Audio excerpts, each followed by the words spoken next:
In this video, I'm going to show you why the Australian Office trailer is actually funny and entertaining. We're going to draw parallels to the Scranton Strangler mystery and the discoveries that we've made on this channel so far. We are also going to be reviewing some of the negative reactions and responses this trailer seems to have inspired in some people. They just don't know what they're talking about, Task Force, and I'm going to show you why.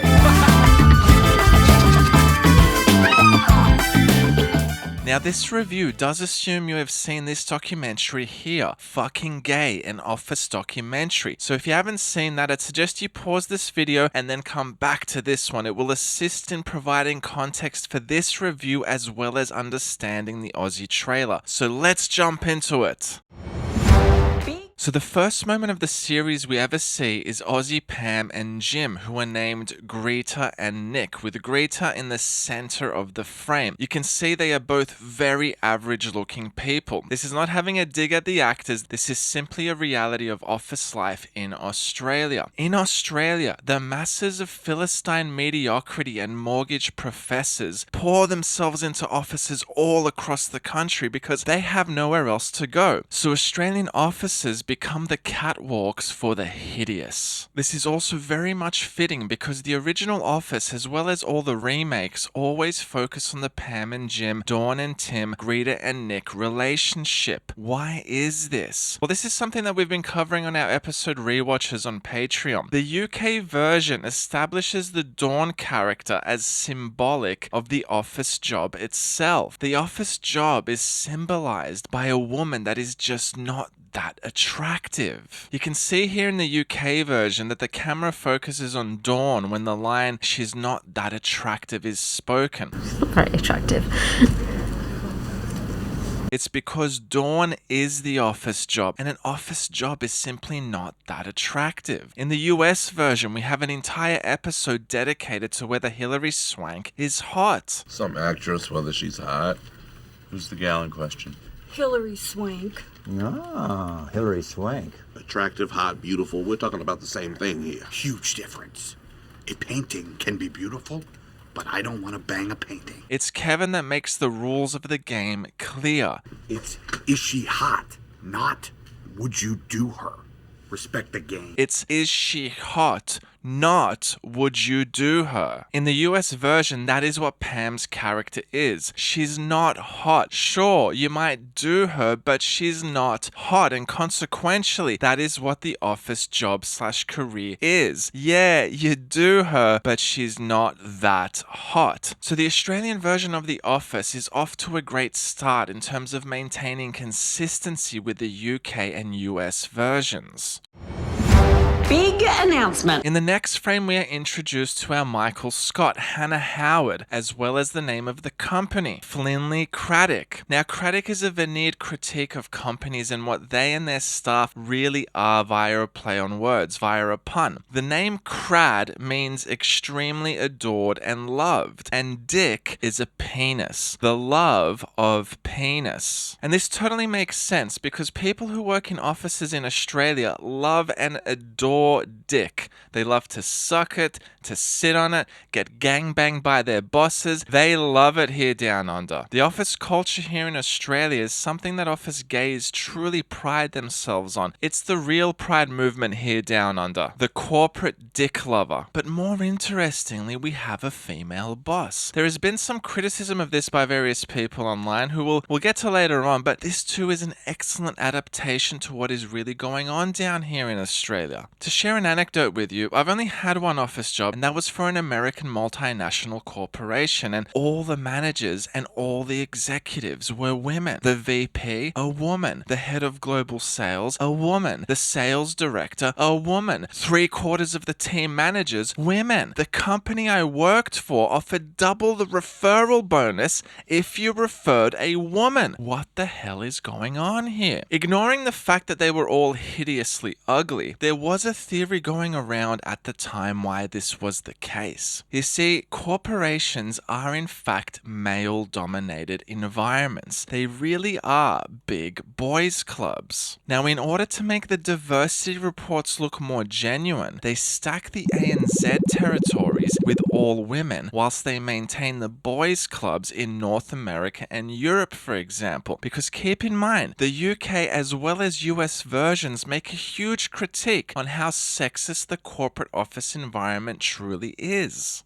Okay. This is just one big boys' club, isn't it? Not really, no. Seedy little men with seedy little jokes. Jokes This are- morning. Perfect example. I do not want to be put in that position again. Don't go down the warehouse. So what might appear to some to be progress is actually subversively maintaining the male status quo. Maintaining the status quo in the territories of more fiscal importance. Keep in mind that the ANZ territory, population-wise and market value-wise, is smaller than every other geography in the entire world. These multinationals basically stack the territory they least give a shit about with women, which is Australia and New Zealand. So it once again disregards merit in terms of promotion and career progression. It is a tactical decision. Making the Australian office manager female is perfectly fitting, and I would argue a very accurate representation of the Australian corporate office environment. Can I have a drum roll, please? So next frame we have Suzanne Lee Young, who plays Tina. Now, I think that this is our Phyllis character, although I am unsure, but what leads me to believe this is the fact that she's wearing purple. Now, we have discussed in our US episode rewatches that the color purple is significant in TV and film. It symbolizes a lack of a filter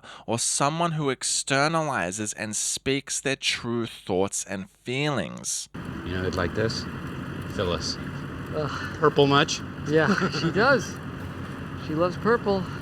A great example of this is Katie in the US version of The Office. She is wearing a purple dress and all her exclamations are her true emotions. Gotta love the box. What? That place is like the promised land to me. I wanted to talk to you in private because I wanted to ask you out on a date. No. A regular coffee is fine. No, it's not. It's No, really, it is. Starbucks digital barista. This is the Mac Daddy of espresso makers. Wow. Yeah. Oh, the rotating steam wand.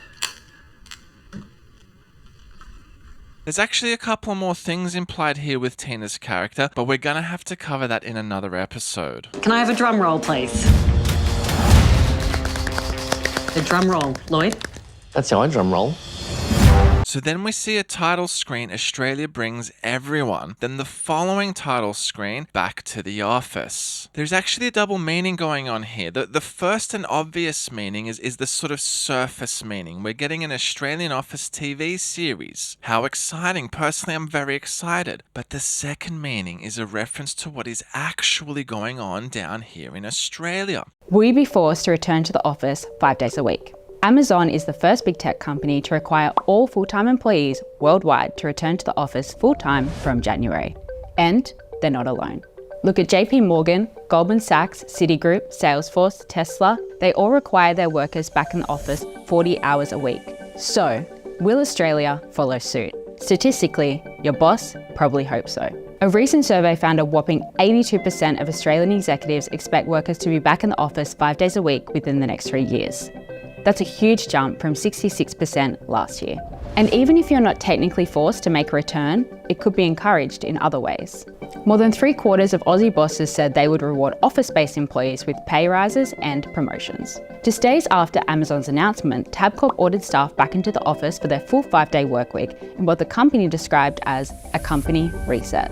And earlier in the year, Premier Chris Minns made headlines after announcing that public service workers in New South Wales would be forced to work out of an office for at least 3 days a week. Now you may be thinking, what about those right to disconnect laws? Well, Australians now have the legal right to refuse contact from their bosses after hours. This does not extend to working from home. Now, the Fair Work Act does cover employees with special circumstances. So if you meet any of the criteria here, you have a legal entitlement to request flexible working arrangements. But for most employees, a flexible working arrangement is ultimately a conversation between you and your boss. And if your boss gets their way, you could be back under those depressing fluorescent lights before you know it. Government workers are being ordered back into the office. Major corporations are forcing people back into the office. The title screens we see in the trailer are communicating a very real phenomena happening here in Australia. People are getting forced back into the office. And why is this happening? You see, Task Force, the Australian corporate managerial director is an impotent bald man who cannot muster an erection, or similarly, an overweight, unattractive woman whose vagina is completely dry. The problem that these Australian office impotents face is they are unable to sexually gratify themselves unless their masochistic desires are satiated. Their only source of sexual gratification is the administering of both consensual and non-consensual BDSM upon their subordinate fellow Australians. Now, these people haven't had an orgasm for like 5 years, and in their sick and twisted minds, it's up to the boring, lame, mediocre Australian, that of course being the Aussie office worker, to satiate their sexual desires by returning back to the office so they can BDSM their staff and finally get hard and get wet. So an excellent double meaning here inserted by the creators. Very much a real phenomenon and a great moment of maintaining the theme of the original series. They are critiquing this Australian office reality in the first 4 seconds of the trailer. Mate, they are not mucking around. So far, it's fantastic. Can I have a drum roll, please? A drum roll, Lloyd? That's how I drum roll. We have a drum roll, and it's a very different drum roll to Michael Scott's drum roll. This is actually a way more savage drum roll. To help you understand it, let me take away the video footage and have a listen to the drum roll again.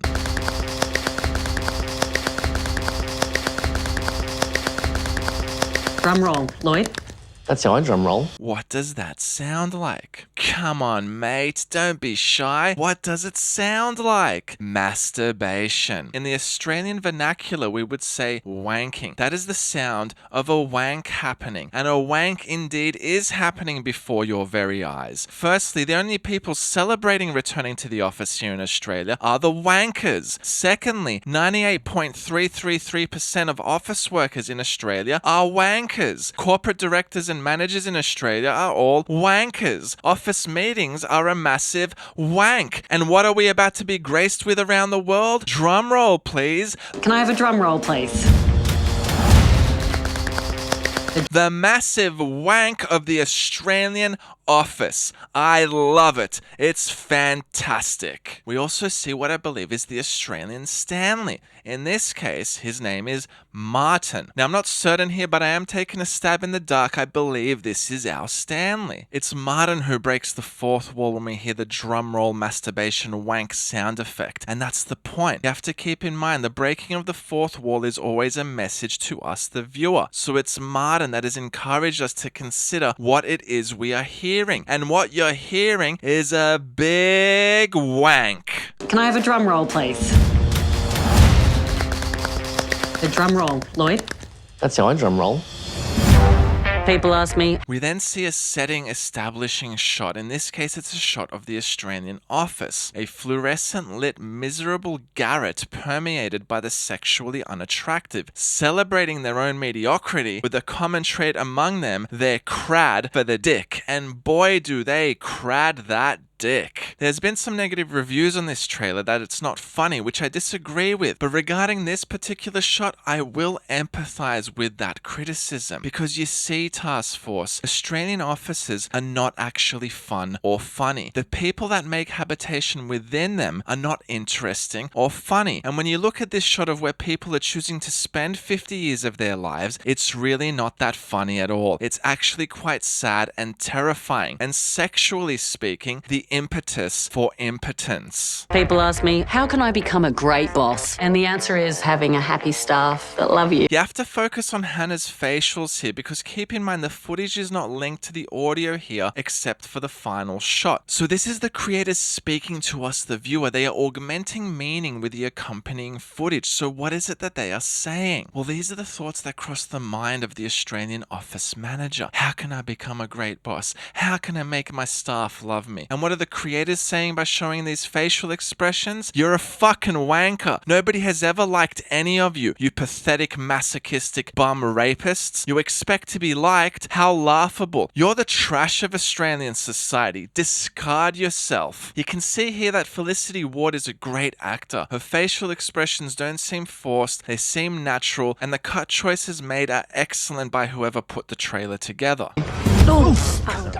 This is a proper HR nightmare. So this is also a symbolic moment. It is a play on the colloquialism of jumping through hoops. Normally you jump through the hoop and you get your reward, right? Sometimes it's multiple hoops, but usually there's an end hoop, right? There's the final hoop you jump through and you're done with the matter. But office work is a non-stop spinning hula hoop. And you're not jumping through it. It's wrapped around your neck, slowly strangling you to death. It never ends. An endless hula of crad dick. HR nightmare. Corporations in this country are truly above the law. Our arms of government are made intentionally impotent in protecting the rights of workers. Taking on one of these corporations via the Fair Work Commission in Australia is so detrimental to a worker's health. It is done in such a way to discourage any real challenge to corporate monopolism. It is beyond a HR nightmare. It's a national crad dick.